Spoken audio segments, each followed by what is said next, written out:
आपको पता है मैं कहाँ से आ रही हूँ? नहीं पता है? चलिए इस वीडियो को थोड़ा रिवाइंड करते हैं। ए, किसकी बैटिंग चल रही है?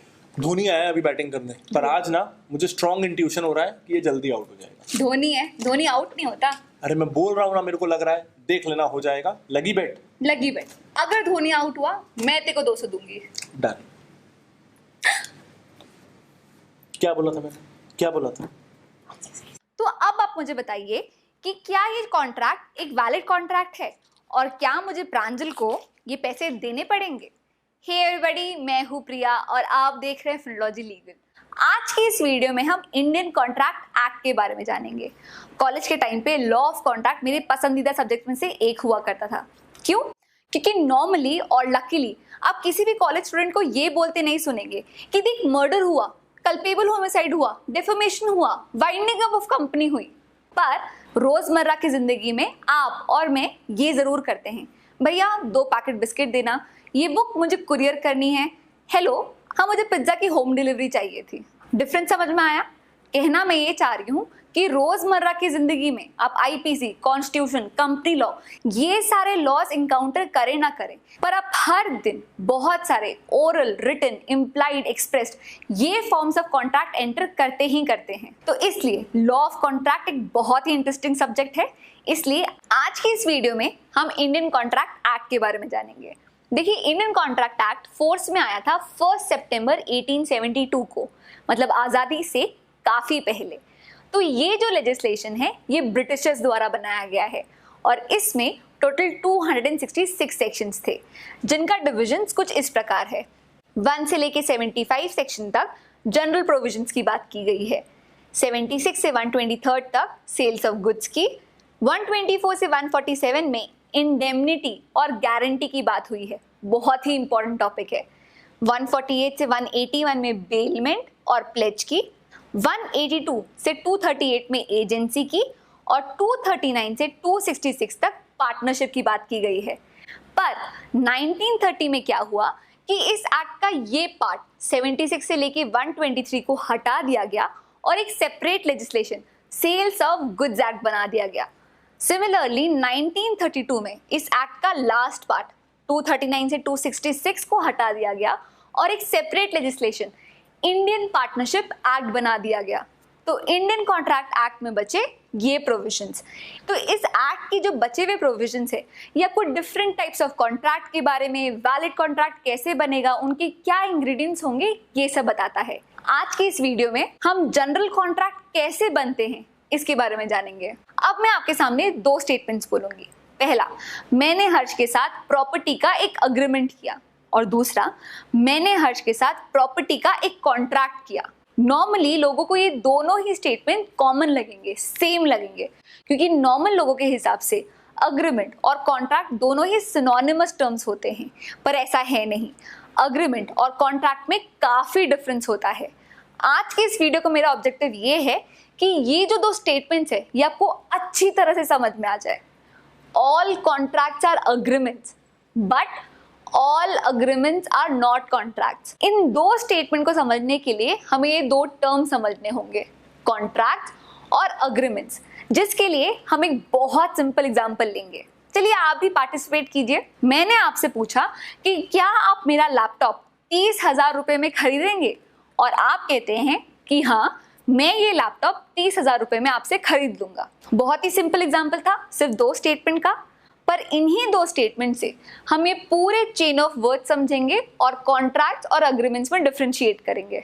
तो जब मैंने आपसे पूछा कि क्या आप मेरा लैपटॉप 30,000 रुपए में खरीदेंगे, तो ये जो मेरा स्टेटमेंट था ये था प्रपोजल या फिर ऑफर। प्रपोजल और ऑफर दोनों सिनोनिमस टर्म्स होते हैं, तो ये हो गया प्रपोजल। अब आपने मुझसे कहा कि हाँ मैं आपका लैपटॉप 30,000 रुपए में खरीदूंगा, ये हो गया उस ऑफर का एक्सेप्टेंस। तो जैसे ही प्रपोजल या ऑफर एक्सेप्ट हो जाता है वो बन जाता है प्रॉमिस। अब इस प्रॉमिस में कंसिडरेशन था क्या? हाँ, मुझे 30,000 रुपए मिल रहे थे और आपको लैपटॉप मिल रहा था।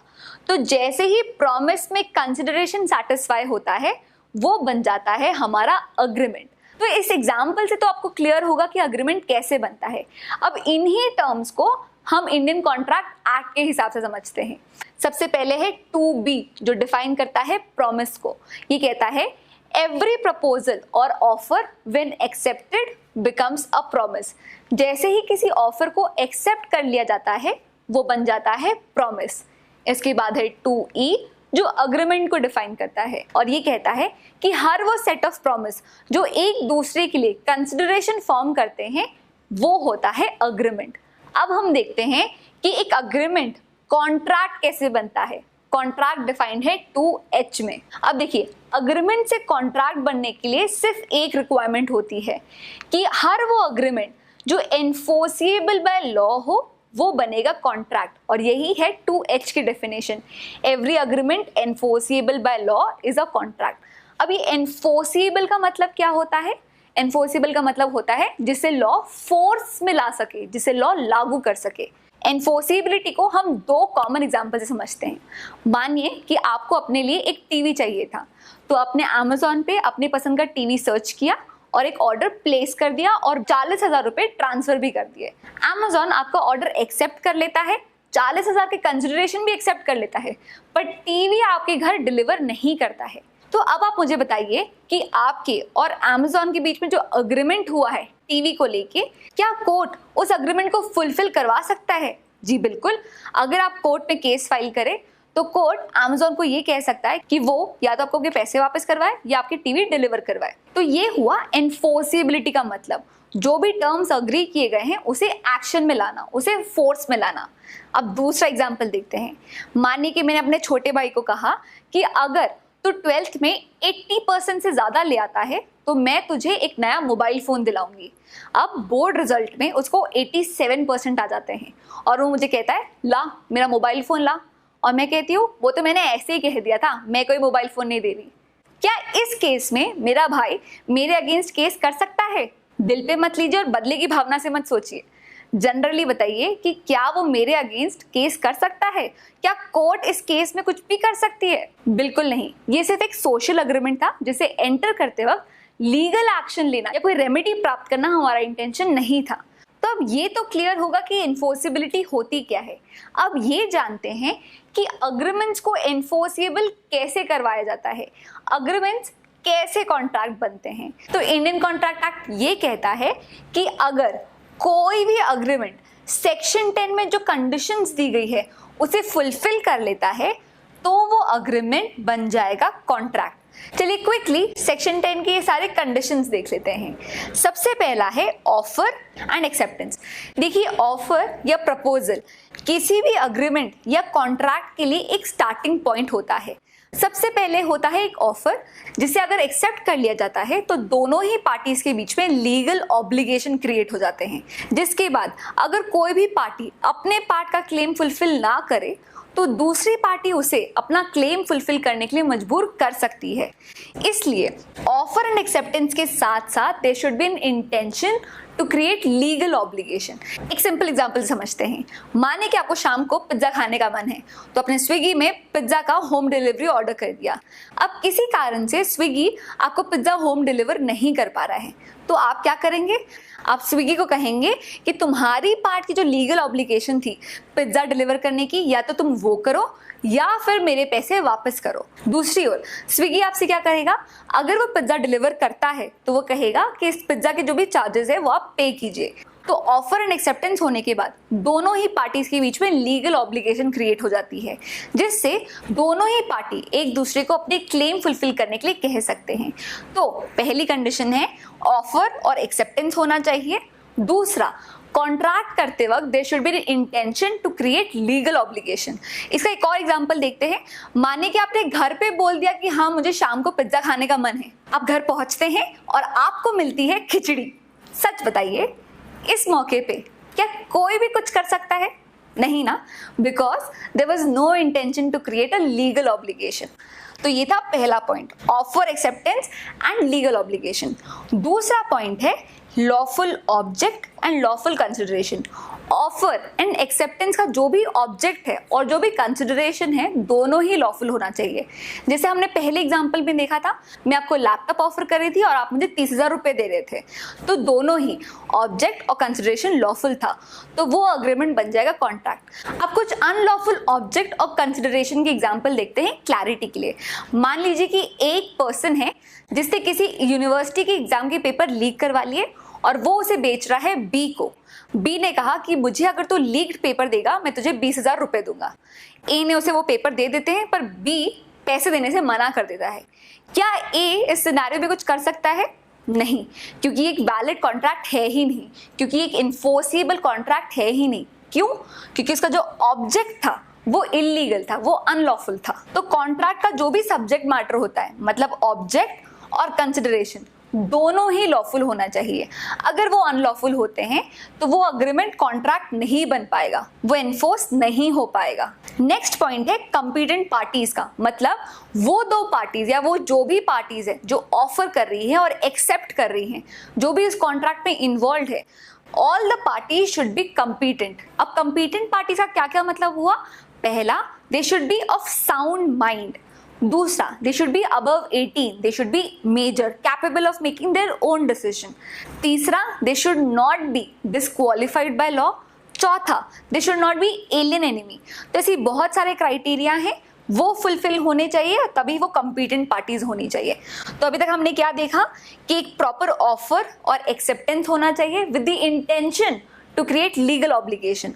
दूसरा, लॉफुल ऑब्जेक्ट होना चाहिए, लॉफुल कंसिडरेशन होनी चाहिए, पार्टीज इन्वॉल्व जो हैं वो कंपीटेंट होनी चाहिए, वो समझ सके कि वो क्या ऑफर कर रहे हैं और वो क्या एक्सेप्ट कर रहे हैं, टर्म्स एंड कंडीशन समझ सके।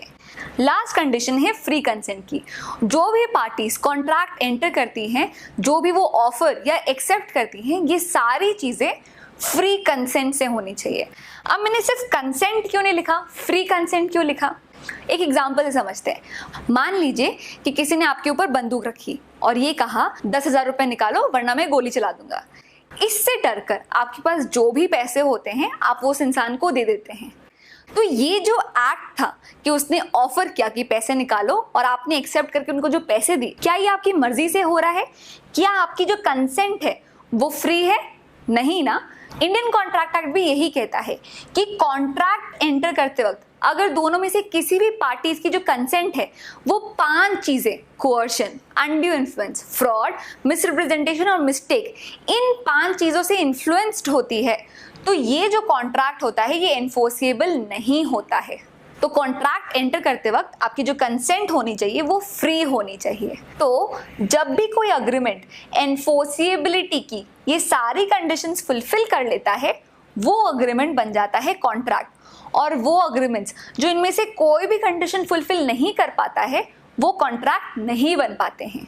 तो इसका मतलब क्या हुआ कि हर कॉन्ट्रैक्ट अग्रीमेंट तो होता ही होता है, पर सिर्फ वो अग्रीमेंट्स जो ये कंडीशंस फुलफिल कर पाते हैं वो ही बन पाते हैं कॉन्ट्रैक्ट। यही है इस स्टेटमेंट का मतलब। ऑल कॉन्ट्रैक्ट्स आर अग्रीमेंट्स, क्योंकि अग्रीमेंट से ही तो कॉन्ट्रैक्ट बन रहा है। पर हर अग्रीमेंट कॉन्ट्रैक्ट नहीं बन पाता, क्योंकि ये जरूरी नहीं है कि हर अग्रीमेंट ये सारी कंडीशंस फुलफिल कर पाए। तो ये था आज का डिस्कशन। अगर आज के इस वीडियो से आपके कंसेप्ट्स क्लियर हुए हो या आपने कुछ नया सीखा हो तो please subscribe to my channel. Also, you can comment below and let me know what do you want to see next. That's it for now. See you in the next class. Bye bye.